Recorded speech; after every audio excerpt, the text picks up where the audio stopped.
You've inherited over $3 million, right? We've already started constructing a duplex for us to live together. I've even included the kitchen of my dreams, my mother-in-law says in a tone that's almost dreamy. I've quit my job. I'm planning to start a business with the inheritance that Ashley has received. My husband announces, looking oddly pleased. Wait a minute, I've told you I haven't received any inheritance yet, right? You've quit your job, and you're building a duplex. What's happening? Don't lie. It's clear you've inherited. How about we take a trip before the house gets built? How about Hawaii? My father-in-law chimes in, adding to the growing confusion with my husband and my mother-in-law. What on earth are these people thinking? They want to use the precious inheritance I received from my mother and spend it on whatever they please. Even though I was filled with rage, I didn't know what to do. The story goes back a few months ago. My name is Ashley. I'm 38 years old and work as a high school teacher. I married David, an office worker who is 2 years older than me, 12 years ago. Soon after we got married, our only daughter Julie was born, and since then, my days have been filled with work and child rearing. Today is the day I'm visiting my hospitalized mother with my daughter. Oh, Grandma, it's been a while. Well, Julie, welcome.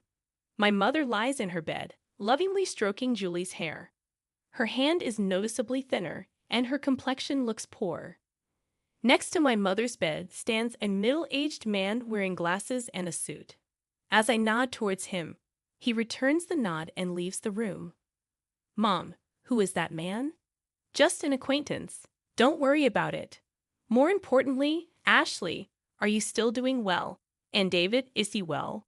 My mother's eyes, a shade close to blue, sparkle softly as she smiles. She met my father, who ran an import-export business overseas, and came to the U.S. as his bride. Raising a child in a foreign country must have been hard, but my mother and father worked together to bring me up. One of the reasons I am able to work as a teacher today is because my mother taught me many things since I was small. I am deeply grateful to my parents who raised me with love in a wealthy family. After my father passed away a few years ago, my mother, now alone, fell ill and was hospitalized. She transferred the business to a relative, and now she spends her remaining days quietly in the hospital. I'm fine, Mom. Is there anything you need? Just having you and Julie come to see me is more than enough. After having such a conversation and spending a good amount of time talking with my mother, Julie, and I headed home. Julie talks to my mother about things that happened at school and the book she has recently read. She's at that tricky age of 10, but our relationship is good. Even if I take away my parental bias, I think she is a bright and honest child who is growing up well. We're home. Oh, welcome back. How's my mother-in-law doing? David asks as he greets us. Mom is as usual. How about you? Your seminar, was it? Oh, I heard some good stuff. Looking forward to the next one. Recently, my husband has been attending seminars on quitting his job and starting a side business. He must want more money, but the company he works for is not top tier. It's not bad, and with my salary, we are doing just fine. I find it distasteful when he is so greedy for money, which I suppose he gets from his parents. Ever since we got married, I've been put off by his parents' excessive stinginess and their habit of begging for small amounts of money whenever we see them, so I've been keeping my distance. They've never given Julie any Christmas gifts. Fortunately, my in-laws live far away, so we don't have to interact much, and my husband does well with household chores, so I guess it's okay. As long as I have my mother, my husband, Julie, and our modest but ordinary life, I'm content. Then one day, I got a call from the hospital. My mother's condition had suddenly worsened, and she was in critical condition. When my family rushed to the hospital, my mother was barely breathing. Mom? Grandma? No. Ashley, I always wanted you to be happy. Cherish Julie more than anything. I love you. In the end, those were my mother's last words. My mother, who raised me with all her heart alongside my father, adored Julie from the bottom of her heart. My mother's face in the coffin was peaceful, and all I could do was cry. Julie was by my side, crying with me. A little while after my mother passed away, an envelope arrived at our house. A law firm.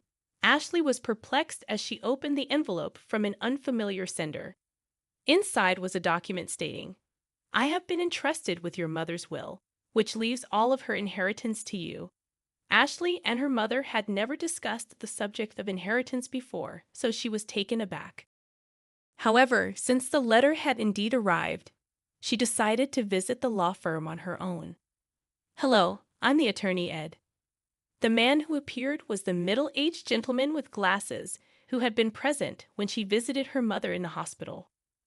"You were in my mother's hospital room before?" Ashley questioned the man with the familiar face. "Yes, we met in the hospital room. Actually, from that time, I was entrusted by your mother." Hearing his kind voice, Ashley found herself on the verge of tears, and then she was shocked beyond belief. 500 million. Yes, Ashley. When your father passed away, you waived your right to the inheritance so your mother could receive it all. When you add that inheritance to your mother's personal assets, even after deducting taxes, this is the amount your mother has named you as the sole heir. My parents had indeed been wealthy, but I hadn't imagined that they had left such an inheritance. I had never asked my parents for money after getting married and avoided the topic of inheritance as it seemed unlucky. Feeling dizzy, I realized this must be an expression of love from my mother. With that thought, I left the procedures to Ed. "Your mother cared about you more than anything. She instructed me to assist you if necessary. Please feel free to discuss anything with me." "Thank you. I appreciate your help." Ashley bowed her head several times to Ed and left the room. Time passed, and it was around the time of her mother's 49th day memorial service. Her husband, David, began to frequently ask about her mother's inheritance. When they had married, her father was still running his business, so David was vaguely aware that they were wealthy. Each time she asked him to stop talking about it while she was still mourning, he would fall silent, only to subtly bring up the matter of money after some time. The worst were my in-laws. When they came to my mother's memorial service, my father-in-law said, "Ashley, if you are worried about the inheritance, we can help." Huh? Hey, we've had our fair share of disputes over inheritance. When unmarried siblings died, inheritance can be complicated. If you're troubled, feel free to talk about it. That's right. Rely on us too. Yes. Having never shown any inclination to assist them before, she could only give her in-laws a vague response as they put on a knowing facade. And then, about 3 months after her mother's death, David, who had been quiet recently, finally lost his patience. "Hey, have you received your mother's inheritance yet?" A bad feeling swept over her quickly. Ashley lied. The procedures are complicated, so not yet. In reality, she had already completed the procedures and, upon Ed's advice, had deposited the passbook containing the inheritance in a safe deposit box. But it felt right to say that now. "Really? But it's been 3 months since your mother passed away, right? Haven't you done the procedures yet?" "Yeah, so what?" "Well, never mind. I'm going to bed." For some reason, David headed for the bedroom in high spirits.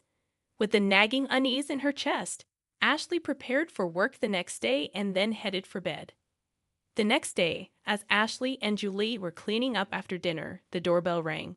Julie hurried to the door, and when Ashley poked her head out from the kitchen, she saw her in-laws who had dropped by unexpectedly and David returning from work.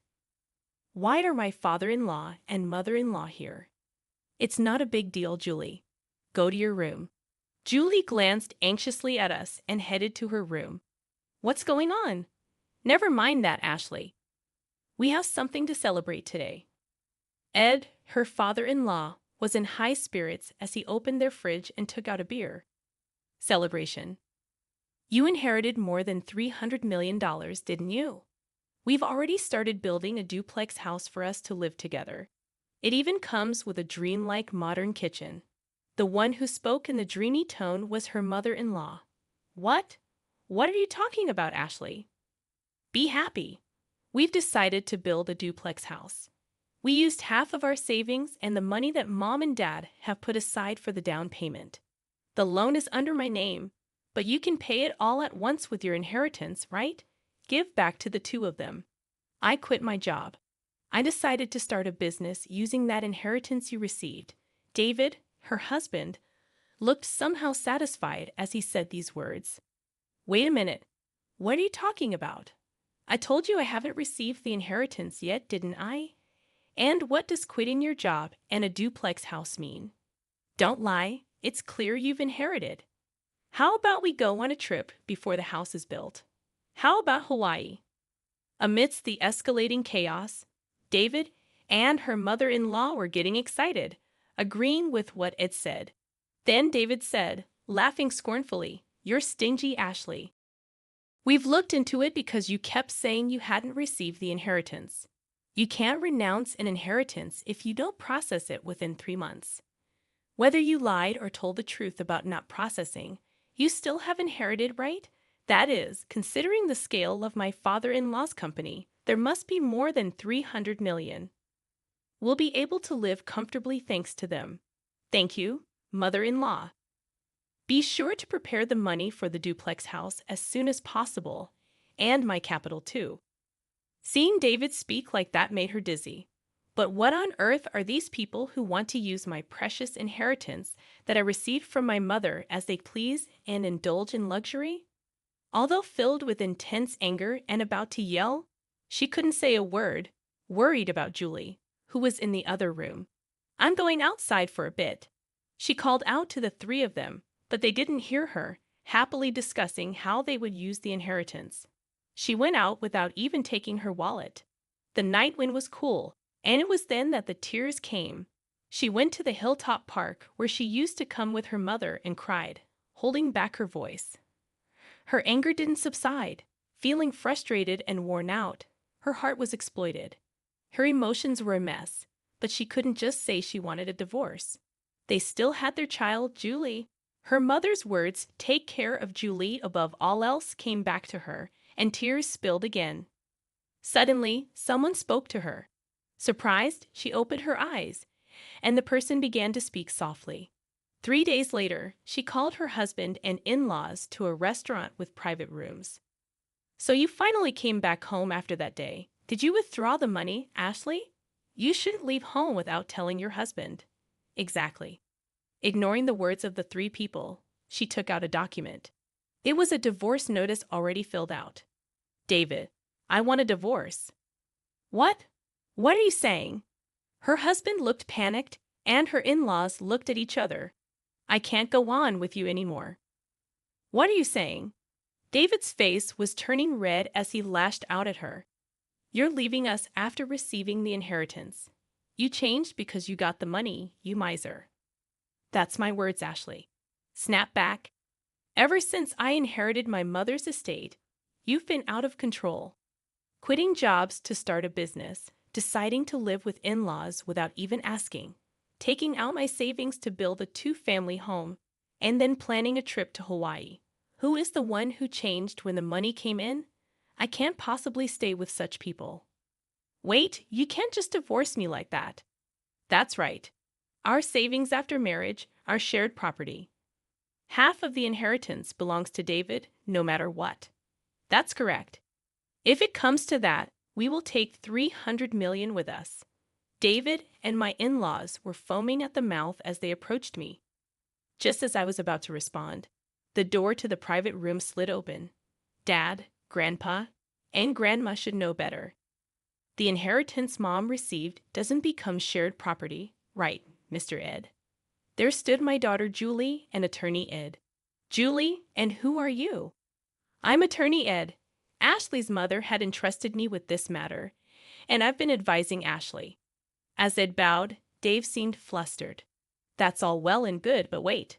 The inheritance doesn't become shared property?" "That's correct. Inherited property from a deceased parent has not become shared property, nor is it subject to the division of property." "What? You've got to be kidding me. Is this a mistake? That can't be." In front of the flustered three, I was taken aback. It seems that they really thought that the inheritance I received would become their property. In that case, it's even more reason not to divorce. I'll cling to you no matter what. My husband with bloodshot eyes shouted out without any regard. Stop it already? That was Julie. She continued her calm words. Since Mom suggested divorce, no, since Mom inherited the estate. Has Dad ever thought about Mom once? Grandpa and Grandma only ever talk about money. They never once mentioned me. I can't consider such people as family.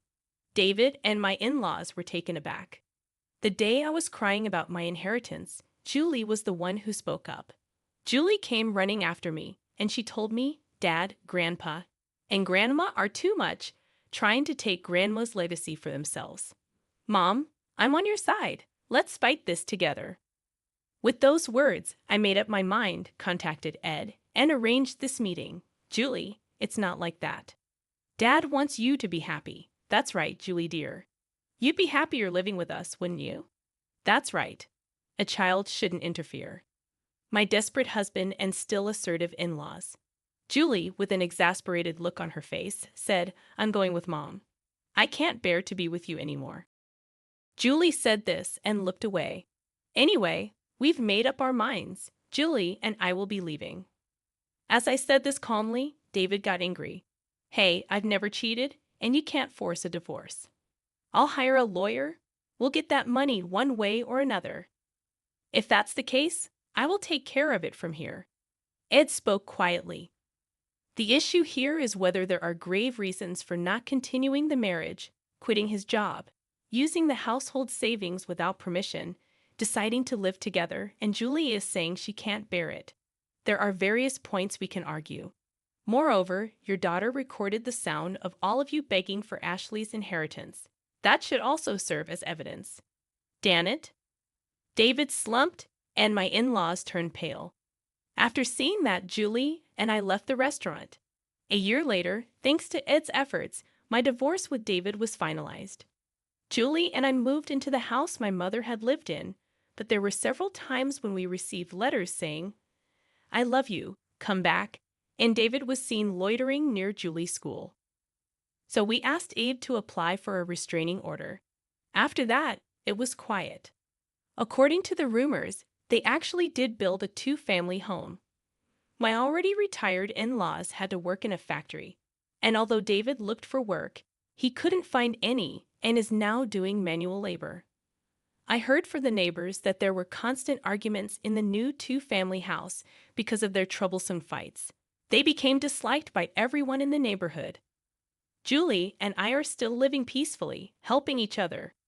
A while ago, Julie said, I want to study abroad in the country where Grandma grew up, so it cut ties completely with my ex-husband. We made up our minds to move overseas. We used a bit of my mother's inheritance, but I'm sure she would be pleased. Now, Julie seems to be enjoying school every day, and I've started working as a teacher there. I hope these peaceful days continue.